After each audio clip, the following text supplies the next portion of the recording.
Hi, welcome to Musings of a Cigarette Smoking Man, mid-season wrap-up. I'm inviting you here to my home at Sovereign Sound Studios in Rock Hill, South Carolina, to get to meet me and come into my world. Before we get started, I'm going to light some Nag Champa for good luck.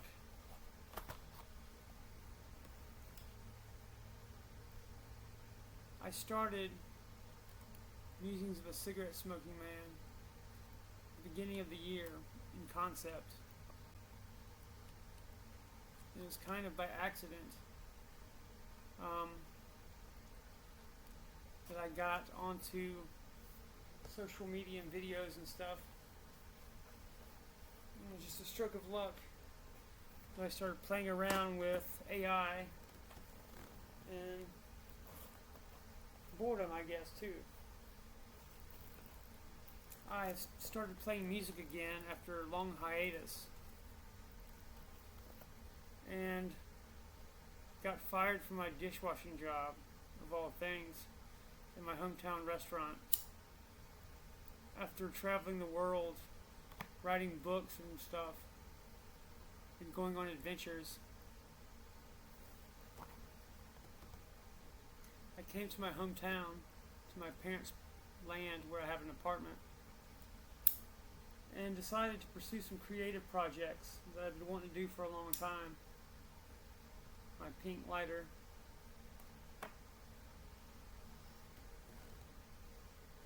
And I'm finally in a place with some clarity to where I'm not in pain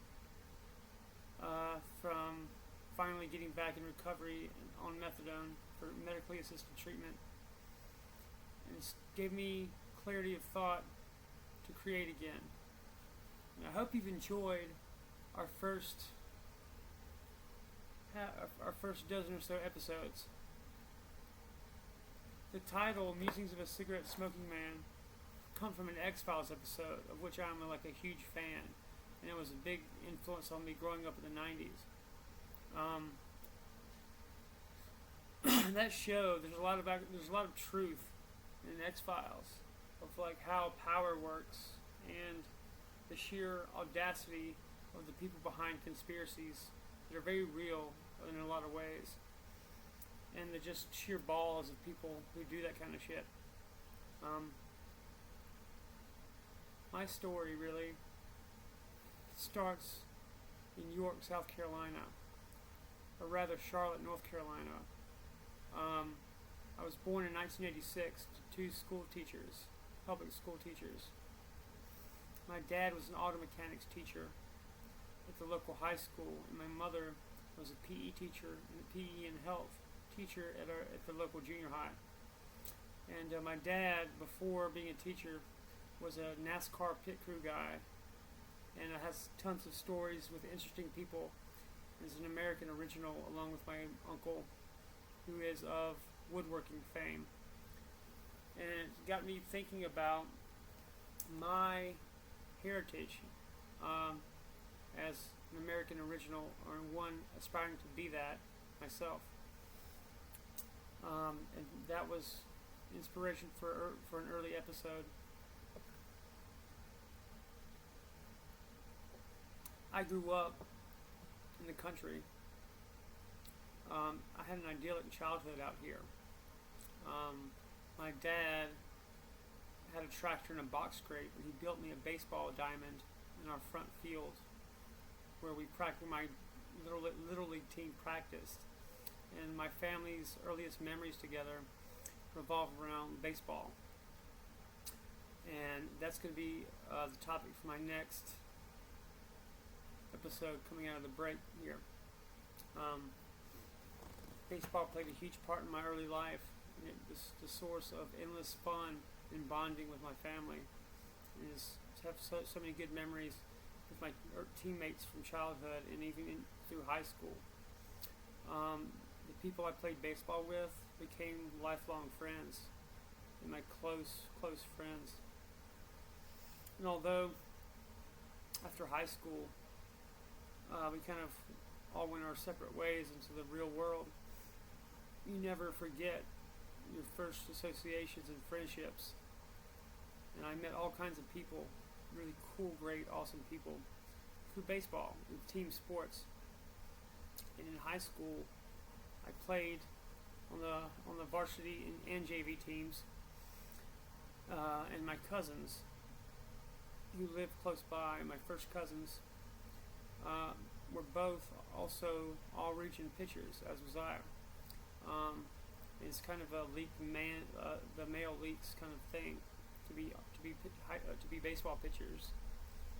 And like I said, all three of us were all-region, and my cousin Jay was even all-state for it, and played at not Appalachian.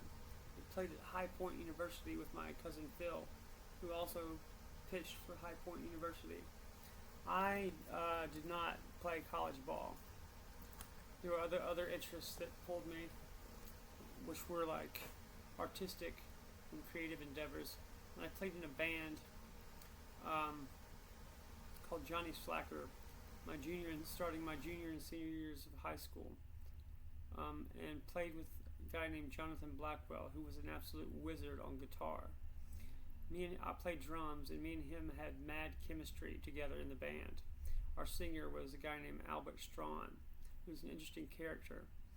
The whole reason I got into writing poetry and was my entrance into art was when Albert, our singer, got a wild hair up his ass and went to a concert in Atlanta and did shrooms, and kind of was never the same, and went kind of Sid Barrett about it. And so he left us, me and Jonathan, to write our own songs and lyrics and stuff. And although me and Jonathan were not the best songwriters at first, it introduced both of us to the world of poetry. And I kind of took that, and although we stopped playing together as a band shortly thereafter, both me and Jonathan Blackwell started writing poetry, and I stayed with it. And one of my earliest influences was a website called allpoetry.com. I have posted and developed my craft on allpoetry.com regularly since 2005. That's 20 years of work, and it's been of incalculable value to my artistic development. And I'm talking to the guy who owns that site about doing some promotion for them for free if they can't pay me, or just for like a lifetime membership or something, because it's been that important to me. Poetry was a way of healing. My senior year was starting right after 9/11. I got some mail from the Army, from West Point, and I decided after 9/11 to pursue a military career. And over 2 years of going through phases and interviews and shit like that, got accepted to West Point after a congressional recommendation by Lindsey Graham. And 2 weeks before shipping out to West Point for being accepted into the medical program, I was diagnosed bipolar by a psychiatrist. I was feeling weird, and my dad asked me if I needed help. I was like, yeah, I think I do. And I talked to somebody, and he diagnosed me bipolar. And I had to make a hard decision.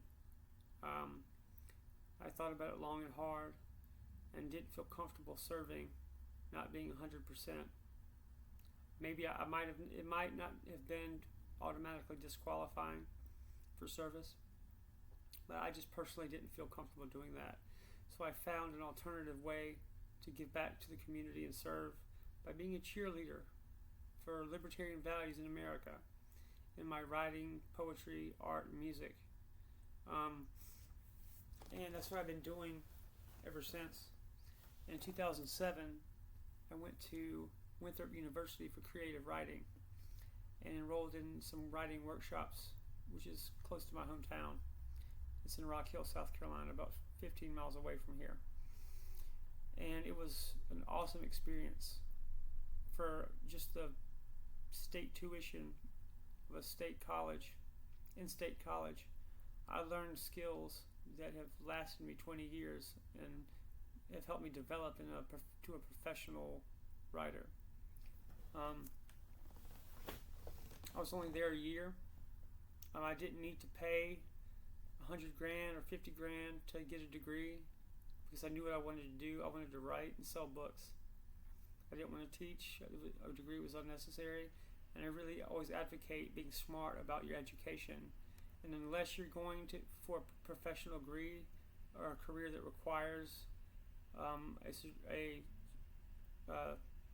degree and certification like a doctor, lawyer, whatever, think long and hard before you get into six-figure debt, and make sure that the education you get is going to be worth it. It's going to be able to pay off the debt you incur. And I strongly suggest people look into trade schools or just self-education.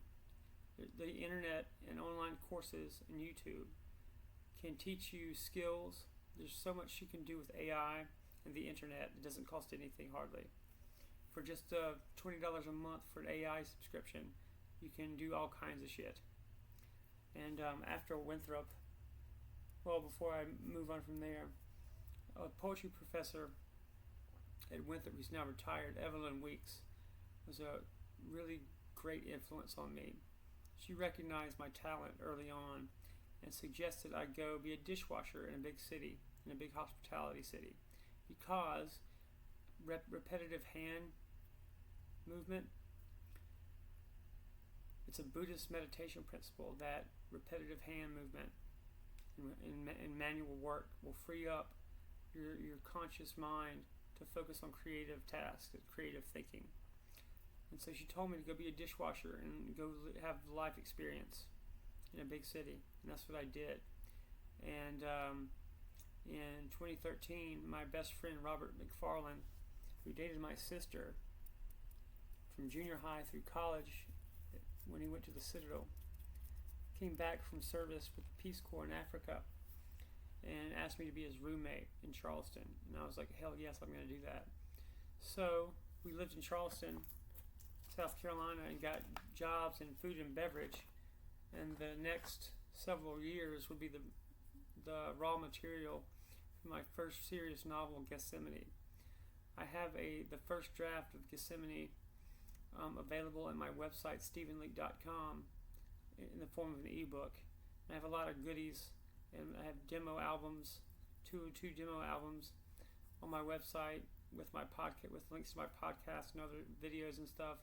And I just ask if you like my stuff, if you get something from it, throw me $1 or $2. There's no obligation, but if you have it, throw me a donation. My stuff's for fun. It's entertainment, to make you think, to help you in your own creative journey, in your own life, to be more fulfilled with art. It's not life or death. I do make a living off of it, so I ask that you consider a donation, but it's not necessary. I'm not going to starve if you don't. I'm going to be just fine and have oodles of fun being creative in my hometown and getting to know my parents again. And chain smoking all night, staying up, and playing music and podcasts and videos and stuff. It's hella fun. Also on my website, I have ebooks of my poetry collections, Truth is Power and Light Through the Pines. Light Through the Pines is also on YouTube. I have several parts of videos where I read from that collection, and it's also available for rent or subscription or download, to buy individual videos on Vimeo.com, on the on demand. I have a morning show called Morning Jams on the Porch. It's where I just play guitar and muse in the morning with a coffee and a smoke and maybe some breakfast, and say some nice cool shit before starting our days. It's meant to be inspirational, and give you something to think about for the day. I also have a show called The Writer's Life with Stephen Leake. It's also on Vimeo and YouTube. But my baby is Musings with a Cigarette Smoking Man.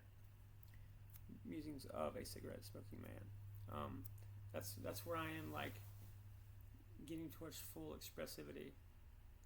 And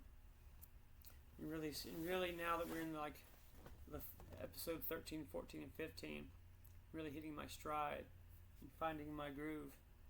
I hope you enjoy it. It's meant to make you think, like I said, to be fun and entertaining, give you something to think about, some chunks of knowledge, little nuggets. And I know most people do not have the time to make podcasts and play music as middle-aged people. I purposefully never got married or had kids so I could do this.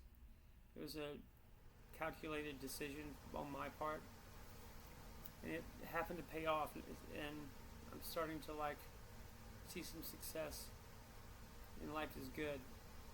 My sister Leslie is my favorite human being. She knows me well and recently got me a personal library stamp to put in your books for your personal library. And she got me two. This one you can get as it says Stephen Leake, from the library of Stephen Leake. And it's $20 on Amazon to get these made. And I really love little customizable cheap gifts that are super thoughtful. This one is says from the library of Stephen Leake, and this one from the library of Monarch Literary, which I put in my company books, my business docs, is like a company seal. My sister knows me well and knows I love shit like that. My family makes furniture and is all about and they make it handmade, one piece at a time. They're all about quality goods and quality products, especially American-made stuff. And I always, on my podcast, if you listen to it, you will know, advocate and do little commercials for products that I personally use and love. And one that I do often is Skillcraft, U.S. government pens. These pens are made by the blind in North Carolina as a part of Ability One, National Institute for the Blind. And they are designed specific government specifications and are supposedly able to write a mile of line without failing. I love these things and use them extensively. And they go super well with another product that I promote on my podcast, Moleskin. I personally love this little pocket size, soft cover lined one. I just got my Skillcraft pen, goes right in here, fits right in the back pocket. And if your phone ever dies, I use my phone to take notes and write down ideas all the time, but phones die. If you're ever stranded in like a liminal space, in a waiting room or an airport, it's always a smart idea to have a notebook with you in case that phone dies and you don't have a charger. Like I said, my family loves like pens and pencils that are quality made in like specialty gifts. My dad got me and turned me on to Blackwing pencils. He randomly gets me cool stuff like this, and it's a treat. It's always, can't wait to look forward to like some little doodad he got me. They just saw online randomly, and I'm like privileged and blessed to be able to like rediscover my parents as like human beings and people, as opposed to just parental figures, and getting to know more about them as I'm back home after years of being out in the world, running around on my own with my crazy friends. Blackwing, good brand. He also turned me on to Mitsubishi pencils. This is a Japanese box. I love stuff like this. I ripped the cover off of this, being an overzealous jackass. But that's something else he turned me on to. It's been fun being back home, playing guitar on the porch, seeing my old friends and reconnecting with people in my hometown. I go to the Huddle House. It's a little diner, chain diner in my hometown every single day for coffee, french fries, and tea. And they almost have my order waiting for me before I get there. And I've gotten to know all the waitresses and servers and cooks that work there, and I love them. And they hang out with me and talk about their own creative stuff. And if you know me or follow me, you know that I'm also a singer-songwriter. And my favorite waitress, one of them, Amanda, is a poet herself. And then we made a deal that I would take one of her poems and turn it into a song for her husband's memorial. And I'm going to do that tonight and turn her poem into a song.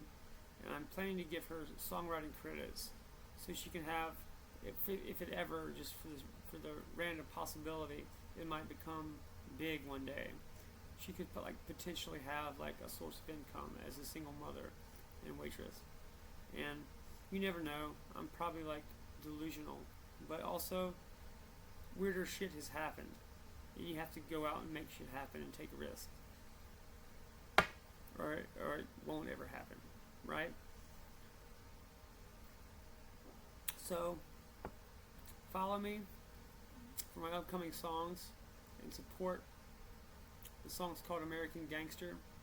Support it, download it, and the proceeds go in a large part to help my waitress friend.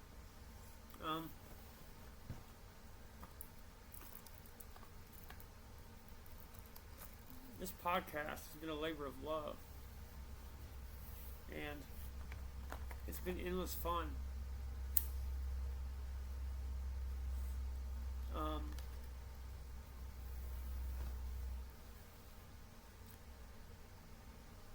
I've recently had a major milestone in my life.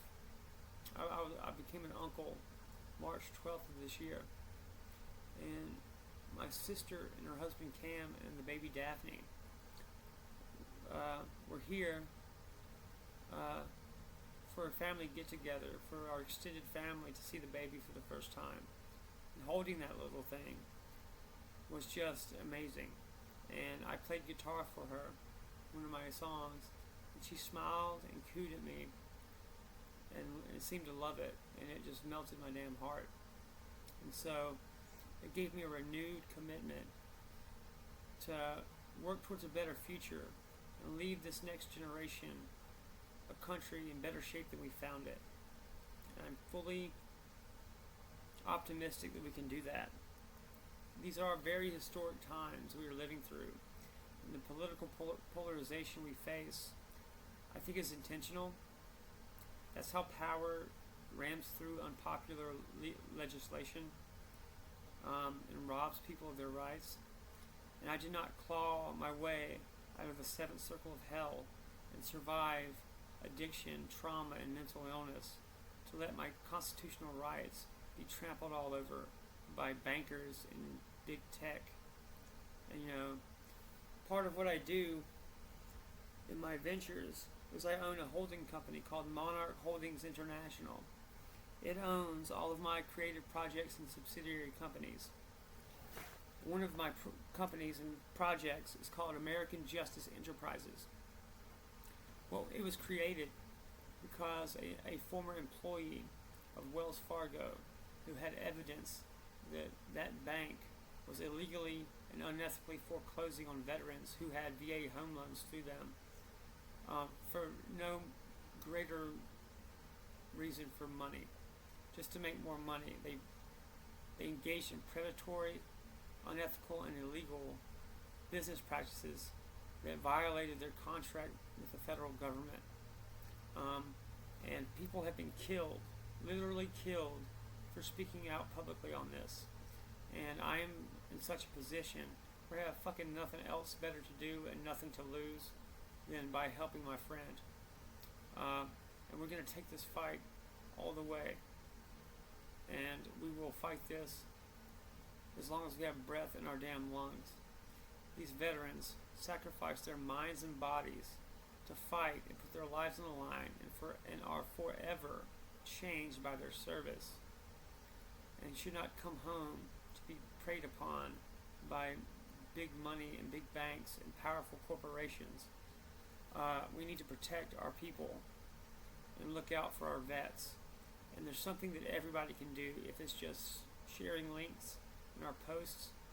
I have a GoFundMe under Stephen Leak, Wells Fargo, and you can throw me a donation. And if you can sacrifice just 5, 10, 20 bucks for one day, just forego your Starbucks, make your coffee at home, and throw me the money you would have spent, and we can help these veterans get restitution and be compensated for their suffering. A lot of these veterans were driven to suicide and financial ruin, and they had credit scores forever fucked up, and have had major life-altering consequences from Wells Fargo's illegal actions. And our aim at AmericanJusticeEnterprises.com is to force a class action lawsuit. We are collecting contact information from the veterans affected by this and advertising what we're doing.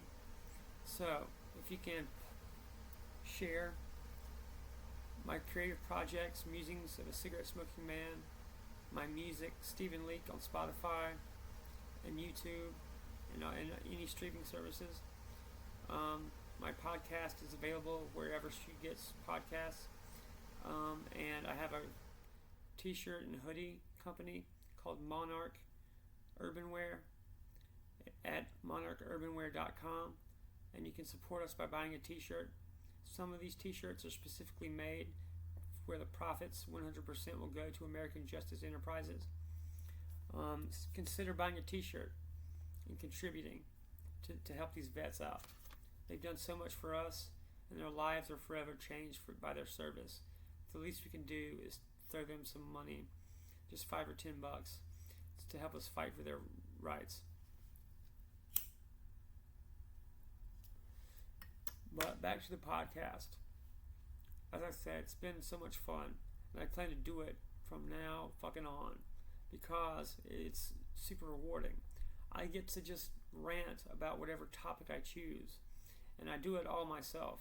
All of my projects, I own all the rights to everything and own the companies that publish my books, the record label that puts out my music. I own everything and control everything, and I am beholden to no one except my fans and audience and myself. No one tells me what to say. No one tells me what to think. I speak my mind because I live on family land that we own outright. I am also on disability, and it's barely enough to physically survive, but it's enough. I get by on it with the help and support of my parents, and I'm not going to starve if I make some unpopular statement. I have no debt, no obligations outside of myself to keep myself alive, and I can say what I want, and will.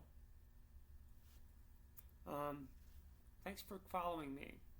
I'm not everybody's cup of tea, but I do have balls and heart, and I speak my mind and am honest, and I have a reputation for honesty, and not fucking people over. If I don't have anything positive to say, I don't fucking say anything. And I don't gossip about people. I've kind of survived addiction as of yet, and been in recovery for a while. And I think it's, if you, by some miracle of divine intervention, survive it, the price you pay for making it through is to turn around and start to help others who are struggling. That's my philosophy of it anyway. And